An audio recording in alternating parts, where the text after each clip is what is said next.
Right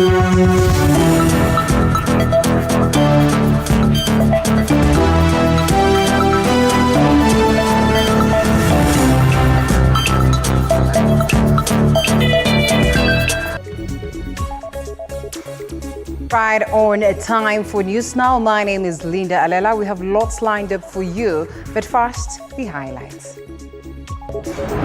Top on the hour.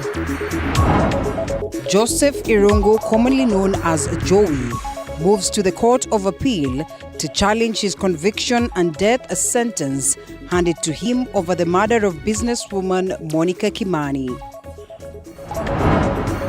Meona vile ilienda, wacha waangalie hiyo tabia ikome na ikuwe ya mwisho.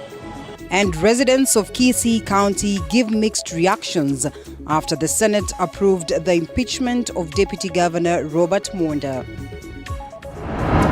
Health sector players in Vihiga County raise concerns over the surging number of HIV infections among the youth aged 15 to 24. 152 ya maambukizi mapya ambayo yanapatikana kwa hiyo miaka ya 15 hadi 24. All right, welcome to the broadcast. This is News Now. We start off from what has played out in the corridors of justice. And Joseph Kuria Irungu, commonly known as Joey, has filed a notice of appeal against his conviction and death sentence over the murder of businesswoman Monica Kimani. The High Court on Wednesday this week sentenced Joey to death for the 2018 murder of businesswoman Monica Kimani. Monica was brutally murdered in her Nairobi residence at Lamuri Gardens in Kilimani on September the 19th, 2018. According to Justice Nzioka, the prosecution presented sufficient evidence beyond any reasonable doubt that Joey murdered Monica. The judge noted that there were only 3 options in sentencing Irungu, which included a term of years, life imprisonment, or death. First accused person before this court.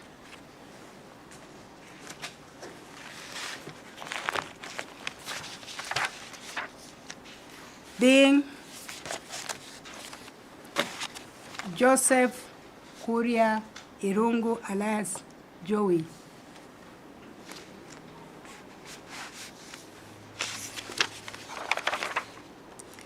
Shall suffer death as provided for the offense of murder under section 204 of the Penal Code of Kenya. Well, we'll be working on more details as to that developing story. Now, on the second day of the doctors' strike, the strike has officially kicked off in Turkana, even as the Labour and Employment Relations Court suspended the strike until the 20th of March so as to allow for more talks. Led by KMPDU representative for the Turkana, Fatuma Rajab, they sent their complaints to the Central Office of Employment of Public Employees and to the headquarters of the Ministry of Health. The Chief Health Officer of Turkana, that is Gilchrist Locoel, has said that the county government will organize a meeting with the leaders of KMPDU doctors to resolve the matter.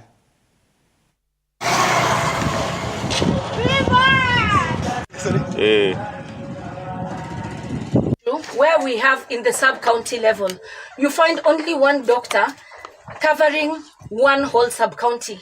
And this doctor has to deal with the medical issues, the surgical issues, and all the emergencies. And in case there's a referral from one sub-county to the main hospital, LCRH, there's no proper referral system. You find patients being carried by border borders. We're losing mothers who are being carried. They need emergency CSs, and they're being carried through border borders. We don't have proper referral systems in the county. And we demand, if there's no proper health care or proper services that we are going to offer, we demand the government to sit with us or we'll go on a complete shutdown. As for now, we are dealing with emergencies, but if our needs are not met, we will go on a complete shutdown. So we will implore upon KMPDU to appoint their leadership who would come and negotiate with us in the county government. The office of the CS is open, the County Public Service Board is open, the Department of Health is open for those kind of discussions in order to come up with a solution. It is important to have a delicate balance between attending to critical patients, attending to, the underserved population who come to seek health care, plus the human resource welfare related issues and concerns. So we believe that as a county government, the issues that are specific for Turkana are not necessarily touching on the entirety of the national strike.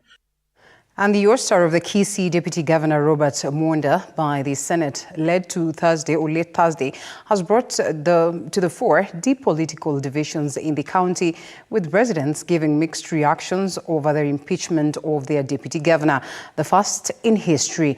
Mwonda was impeached by members of the county assembly who overwhelmingly voted for his removal from office. The removal was on Thursday upheld by the Senate after it found him guilty of the 4 charges he had been accused of. They include gross violation of the Constitution and law, abuse of office, gross misconduct, and crimes under national law. Mimi kwa majina naitwa Daniel Motali kutoka hapa mji wa Kisii. Najua hii sisi tulikuwa tunafikiri ni siasa kidogo ya governor na Mwonda na kina Osoro na wengine. Lakini sasa wakati niliona eti shilingi 800 Mwonda alipisha mtu maskini ndiye ampatie kazi, nataka kuuliza, na hiyo ni uchungu, inaniumiza moyo wangu. Wakati kiongozi kama huyo anaomba shilingi 800 kwa mtu maskini ndiye ampatie kazi, na anaenda hapo kutompea hiyo kazi, sisi ambao ni watu wafifu wanyonge hapa maskini wenye hataweza kukuwa na hiyo shilingi 800 kupatiana kwa watoto wenye tumesomeza kuachiliwa, watoto wetu wataandikwa wapi jamani? Nauliza kama hayo maswali kama hayo hakuna mwenye ananijibu, lakini sisi hapa tuko chini hapa, sisi bodaboda mama mboga tunaumia sana. Naomba Ruto angalie hiyo kitu sana kwa undani. Mimi kwa majina ni Machoka Lawrence. Mimi nasema ni sawa kwa sababu viongozi wa county assembly wa Kisii waliangalia hii maneno kwa uzito, wakasema Mwonda lazima aende. Na vile ilienda mpaka kwa Senate pia ile uzito ikapatikana iko pale. Swali langu kwa Kenya wenzangu, yaani mtu masikini aitisu 800,000 ndiye mtoto yake apate kazi? Watoto tumesomeza wako nje, hatuna 800, tunaenda wapi? Ya pili, tunaomba anti-corruption iingilie hii maneno. Watu kama hawa wanaitisa masikini 800 wakamatwe na wawekwe ndani na iwe funzo kwa wengine. La mwisho. Nasema hivi, sisi watu wa kaunti wa Kisii, tafadhali tuweke amani, tusifanye fujo yoyote. Senate imefanya kazi yake, tukae na amani. Now, the fight against illicit brews and second-generation liquor in the country is on the right track. National Campaign Against Drug Abuse NACADA Vice Chairperson, that is Njeri Mathu, has said that the goodwill from the National Executive has brought about a great success in ridding the country of killer and substandard liquor. Njeri said that the multi-sectoral approach has dealt a blow to cartels, which have in the past proven hard nut to crack. This comes as details emerge that some senior officials in NACADA are outside the country during the ongoing crackdown and vetting of major dealers, derailing some of the internal processes. We have the goodwill of the executive, and we are very excited about it. We got the 25 guidelines from the CS Kindiki the other day. Yesterday we had the endorsement of the measures by the cabinet, so we are good to go. We are good to go. He's within the country, or the other day within the country or outside the country, so I cannot be able to say that on his behalf. Yes, but the campaign is still continues, because the campaign against alcohol and drug abuse is a collective responsibility, and we call upon everybody to come on board, because we are all affected in one way or the other. And then again, the campaign is two-pronged. We have the supply suppression and we have the demand reduction. So demand reduction is about educating people, treatment, rehabilitation, psychosocial support, creating awareness. And then the supply suppression side, now we have the multi-agency approach, the licensing of bars, the vetting of the manufacturers, which I think will be starting soon. Still again, I cannot comment on that because I've not attended any of the meetings. So I cannot tentatively say that this is what is going to happen or who is in the committee or who is not.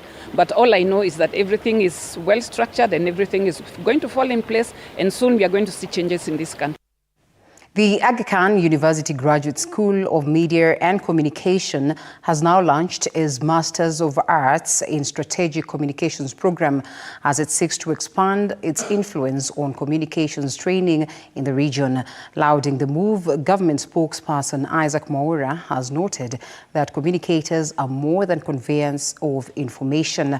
A number of stakeholders have also congratulated the school on the move, saying it gives options, with many emphasizing on the importance of strategic communications. Graduate School of Media and Communications Dean Professor Nancy Bruka says that the program aims to address the unique and complex challenges facing communication professionals in the developing world. Example on how we've done it at Safaricom. So in terms of measuring KPMG true value assessment, so what we do with the KPMG, many other ways that we do that. So a good way to learn about Safaricom is so important. I think that, I think the important thing that takes some guardrails are summed it up really well. So for me, look. 2, 3, a round of applause.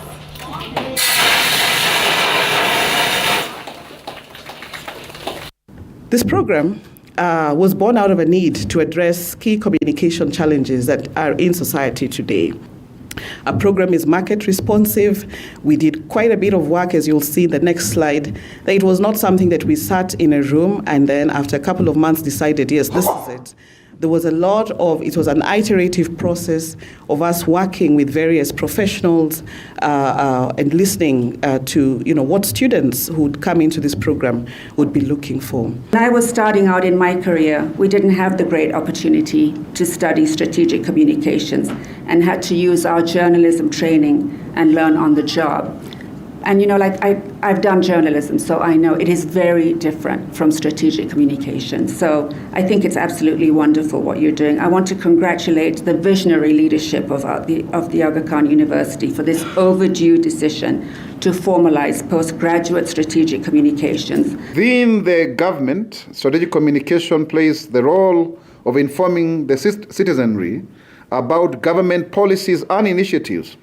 It also provides clear and timely information to the public. This helps to manage public perception, counter the spread of misinformation and disinformation, and alleviate anxiety, especially in times of crisis. Crisis communication, I could see, is one of the key aspects of this new program.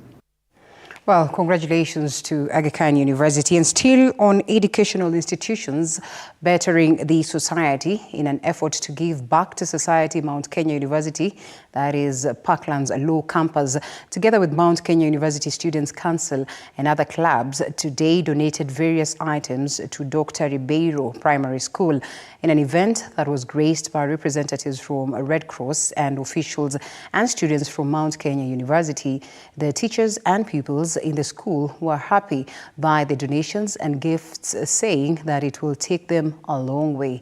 Irene Degwa, a child rights advocate who was the chief guest, says that rights of children should be upheld in order to allow them to grow into responsible members of society. The children have also been asked to ensure that they learn basics of safety and precaution that could save them or any other person who could be in danger. All in all, they have been urged to take their studies seriously, with the teachers being congratulated on the good job they are doing at the school.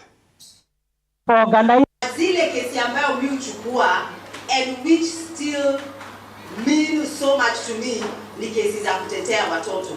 So literally in court, I'm also known as a child rights advocate. That is where my heart lies. So today, you are my clients. And again, we will be getting some of you to come and see what we do there, because you are the students of that university tomorrow, Silio. Yes. And those of you who want to become lawyers, look at your elder siblings. These are your older siblings, and some of us who are teachers there will encourage you to be the best you want to become. Let us have an opportunity to train on first aid. Let us know what to do part-time. A human being has, in case of a disaster or an emergency, or a medical complication. Most people have only 2 minutes to 10 to leave. Now, the multi-billion shillings grain suit that is pitting a leading flour manufacturer and a bulk grain handling entity has entered its home stretch, with one defendant witness taking the stand. The witness was at pains to explain who gave the auctioneers the go-ahead to have the disputed wheat auctioned. A cross-examination saw, among other questions, the flour manufacturer lawyer questioning the witness just whether the notice to collect and sell the 13,000 metric tons of wheat was properly done. The auctioneer, in his response, said that the notice issued to auction the wheat was too short, saying more time was needed. The cross-examination came to an end with the High Court Judge Florence Macharia saying there was impending application of the same case that had to be given. She directed to have the ruling of the application on the 11th of April 2024. Fine. I will take this to. So which provision in the Auctioneers Act? We want to be specific.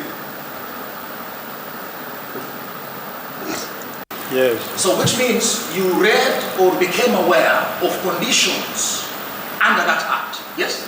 I was aware, and I could not do without the Auctioneer Act.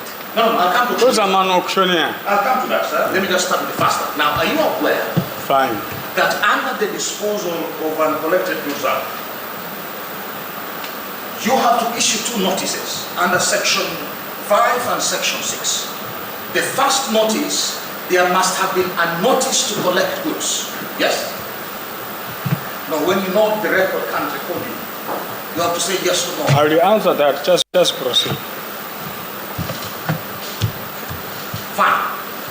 I will take the stipulation that you're aware of the first notice to collect. Are you also aware that under section 6, you are supposed to issue a second notice called notice to sell? Are you aware of that or not? I am aware, but this is the answer. Delivery notices and intention to sue were well given, and I saw them when I was being instructed. I saw the wheat, they were in silos. The documentations were very clear to me. I relied on them. Does mean, did you see 13,000 metric tons? How could I have seen 13,000 metric tons and verified them? Then I take for the point that you did not verify. That's what I'm getting. Yes? I verified the wheat in silos and in warehouses, and I took photographs. Mr. Samir, this is important for my next question. As the auctioneer who was going to conduct the auction, did you confirm by either weighing or other means 13,196 metric tons? It is confirmed because the purchaser has taken and is saying what he has not taken. So that is confirmed. Well, interesting court session there. Now, more than 50 residents living in Kayole at Patanisho area in fear, or are living in fear of eviction after an unknown group of people invaded their land and started demarcating undeveloped pieces of land. Well, the threats from the group have left the residents in fear of security of their families, saying that they have not been at peace after the group started demarcating the land and putting up structures illegally. When the residents approached the said group, the residents said that the unknown group threatened to evacuate all of them as they have connections from the city hall and national government. These residents now want the national government and the county government to intervene. Chief Rats in the county government. You check this map, you can see this section is clear because it is in block 173. Okay? Now, this block called Patanisho is claiming to have swallowed this land. This is a fraud because clearly you go to the surveys of Kenya, you will not find this kind of trash there. It's only other lands where they are using it to create fake titles. So please capture that so that all Kenyans can know how their land is lost when they are in bed. Now, we have a humble appeal that we are making to our beloved President, Your Excellency, Dr. William Ruto. and our beloved Vice President, the Deputy President, Rigiji, tafadhali, and the Honorable CS Ministry of Lands, Madam Alice Wahome, please come to our aid and deal with these alarming land-grabbing suckers. To Your Excellency, our beloved Nairobi County Governor, Johnson Sakaja, senior officers, indeed corrupt to the core, are serving in your government, scheming day and night on how to help land-grabbing cartels in their evil mission of stealing land. Those careless and irresponsible servants, our dear governor, have no regard for due court process and are clearly hell-bent on ensuring that justice is defeated at all costs. Wakola wenye wanashikana na our officials wanaharibu jina ya Nairobi County. Tungetaka kuambia sisi hakuna ofisi yenye hatutaenda fighting for our justice. We have the allotment, we have the part development plan. So hakuna ofisi yoyote hatutaenda. They have been spreading rumors ati hatuna documents za hiyo shamba. Paka wanaenda kwa ofisi kubwa kuonyesha hata sisi hatuna document. We have the allotments here. Of the country with some rather disturbing statistics that the health sector players in Vihiga County have raised concerns over the surging number of HIV infections among the youth that are aged 15 to 24, as over 50% of this population gets infected.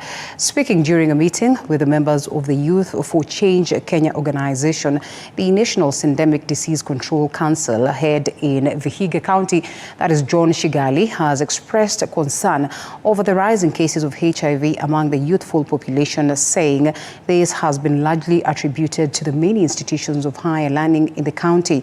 Sharon Joki, an official at Youth for Change Kenya, says that the rising cases are also linked to increasing rates of teenage pregnancies. Tumeweza kuona maambukizi yakienda juu na wakati huu tuko na 52% ya maambukizi mapya ambayo yanapatikana kwa hiyo miaka ya 15 hadi 24. Our goal is to have a world free of violence, free of SGBV, free of teenage pregnancies.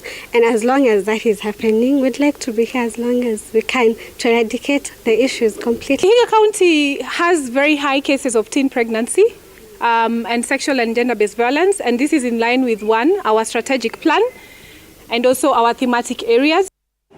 Now, residents of Koriema location in Marigat Ward, Baringo South, are up in arms over their assistant chief, who they are accusing of arrogance, bias, and neglect of duty. They allege that Grace Kimosop abuses her power to intimidate, particularly targeting unprivileged community members, and even threatens lives. Additionally, they claim she is rude and hinders access to government benefits like bursaries and relief food. The community is calling on Interior Cabinet Secretary Kithure Kindiki to intervene before the situation escalates, or else they will be forced to hit the streets to protest. Akaniambia mulienda kuandika statement na hamkulipa chochote. Mimi nimelipa 15,000 kwa OCS. Mnafikiri nitashikwa? Mimi nikanyamaza. Si mimi naumia roho. Mimi nimekula dawa ya alsa sababu ya umama na sipati usaidizi yote kwa serikali, alafu anakuja kunisumbua kwa duka. Hiyo siku ndiyo alikuwa anataka kuniua, mpaka akapigia bibi ya jombangu, kujeni mchukueni Chebiwa kabla sijamuua. Kama akakuja kunipata kwa kipanda na kuuza mboga. Akaniambia ulienda Marika tukajaza hiyo makartazi. Nani sasa ndiye amekuwa mshindi? Mimi mwenyewe najuana maaskari. Nimeshalipa OCS. Hakuna kwenye utanipeleka. Tunafugusa kwa shamba yenyewe tunaishi. Hatujui tunaenda wapi. Wanatulipa tu pesa ya manyumba peke yake. Na ile shamba yenyewe tulinyang'anywa na huyu subchief amekalia, amepeana shamba yetu huyu Grace Kimosop. Hakuna haki nimepata mpaka sasa. Mimi nahangaika na watoto yangu.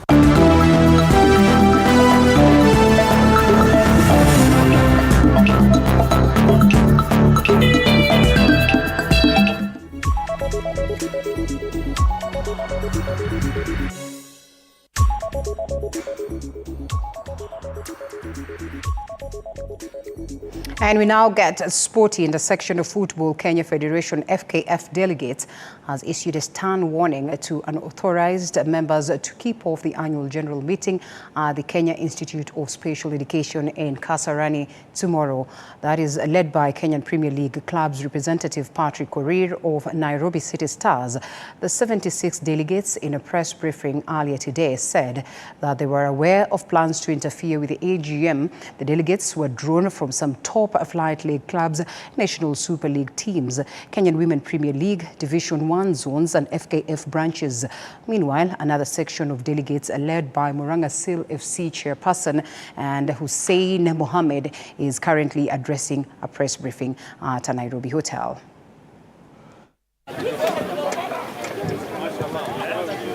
The clubs register filed with the federation. So dear members of the Fourth Estate, if a club is to represent someone who's not registered with the federation as an official or as a member, do they have any business wanting to be part of the AGM? I'll leave that question to you. And what we are saying as KPL clubs is that we must at all times comply to those two articles, and any club that does not comply to those two articles should not constitute a crisis for the rest of us. That is the message as Kenyan Premier League clubs, and I stand here as a representation of the 18 Kenyan Premier League clubs, saying that if you do not want to conform with what is in the Constitution, then please leave us alone. Now, the semi-final draw for the Chapa Dimba Nairobi finals has been announced. The tournament will be held on Saturday and Sunday at the brand new Dandora Stadium. Lucky Summer Sports Club will take on Young Lions, while Macmillan FC will square it out with Dagoretti Lions. In the other fixtures, Beijing Raiders will battle with Dagoretti Mixed Girls, while Queens will have a date with Page Vision Ladies. And of course, winners will walk away with about 250,000 Kenyan shillings each. Anageuka pale kumfisha kanzo, anasema hapeleke kanzo, anafanya desturi kwenye piga moja ndefu hapa juu kimo kirefu mitile minasi ya pema kutoka kichwa wanafanya kwanza bodi wanakataa katika pale kuna style kwa mchezaji wa Robo la Maire.